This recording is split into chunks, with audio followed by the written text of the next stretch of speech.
আমি পৰিৱৰ্তনৰ লগতে উন্নয়ন বিচাৰোঁ যেহেতু আমাৰ পৰিৱৰ্তন হ'লেহে উন্নয়ন হ'ব সেইকাৰণে আমি পৰিৱৰ্তনৰ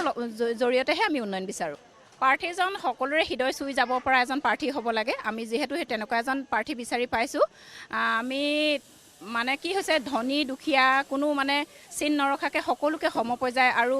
বুঢ়াৰ পৰা সৰু মানে বালকলৈকে সকলোকে মৰম কৰে আৰু তেনেকুৱা এজন প্ৰাৰ্থী আমি বিচাৰোঁ আমি এবাৰ সকলোৱে মনত দৃঢ় কৰি লৈছোঁ কাৰণ আমি প্ৰাৰ্থীজন চাইহে এবাৰ ভোট দিম বুলি ভাবিছোঁ কিন্তু প্ৰাৰ্থীজন তেওঁ সকলোকে সমান দৃষ্টিৰে চোৱা তেওঁ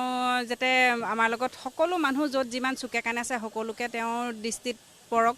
তেওঁ সকলো কাম কৰি নিয়ক ভালদৰে সেইটোৱে বিচাৰোঁ আমি উন্নয়নমূলক কামবিলাক যাতে ধুনীয়াকৈ সুচাৰুৰূপে তেওঁ কৰি নিব আৰু আমিও তেওঁৰ লগত সহযোগ কৰিম তেওঁ লাগিলে যিকোনো প্ৰাৰ্থীয়ে হওক মানে তেওঁ কামখিনি যিখিনি কৰিব সেইখিনি আমি সহযোগ আমি সকলোৱে কৰিম ভোটাৰ হিচাপে মানে সমষ্টিত কাম কৰা মানুহ হ'ব লাগিব কাম কৰি উন্নয়ন কৰিব লাগিব উন্নয়ন হ'লে আমাৰ গাঁৱৰ মানুহখিনি ৰাস্তা পদূলি হ'ব লাগিব এনেধৰণৰ কাম আগবাঢ়ি যাব লাগিব এনেই ইলেকশ্যনত ধৰি লওক নিৰ্বাচনটো প্ৰতি বছৰে আহে নিৰ্বাচনত উঠি যায় বিধায়ক হয় বা মন্ত্ৰী হয় কিন্তু কাম উন্নয়নবিলাক হ'ব লাগিব তেনেকুৱা এজন ব্যক্তিক ভোট দিলে চবৰে কাৰণে উপকৃত হ'ব মোৰ হিচাপত আমাৰ যিসকল মানে নাগৰিকত্ব সেইজনৰ মানে হেৰি বিচাৰোঁ আৰু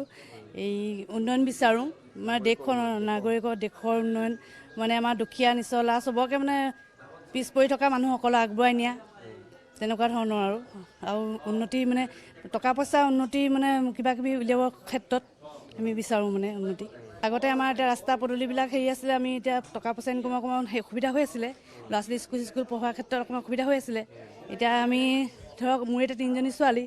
পঢ়াবৰ কাৰণে অকণ অসুবিধাও হয় সেইবিলাকৰ পৰা মই অকণমান হেৰি বিচাৰোঁ চৰকাৰৰ ফালৰ পৰা আমি প্ৰাৰ্থী চাইহে ভোট দিম পৰিৱৰ্তন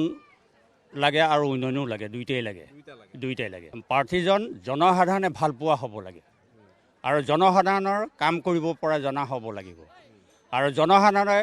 যিখিনি কাম কৰিছিল আৰু সেইজন ব্যক্তিকহে আমাক দৰকাৰ জনসাধাৰণৰ উন্নয়নৰ কাম হ'ব লাগিব আমি ব্যক্তি চাইহে ভোট দিম পৰিৱৰ্তনৰ উন্নয়ন লাগে পাৰ্টিজন এনেকুৱা হ'ব লাগে যাতে আমাৰ ৰাইজৰ কথা চিন্তা কৰে গাঁও অঞ্চলৰ গোটেই পৰিৱেশবিলাকৰ সমস্যাবোৰ সমাধান কৰে ৰাস্তা ঘাট ঘৰ দুৱাৰ আদিৰ পৰা দুখীয়া চলোৱা মানুহ আছে গতিকে সকলোৱে যাতে চকু দিয়ে বা চাই তেনেকুৱা এজন ব্যক্তিকে আমাক লাগে তেনেকুৱা এজন প্ৰাৰ্থীকে আমি ভোট দিম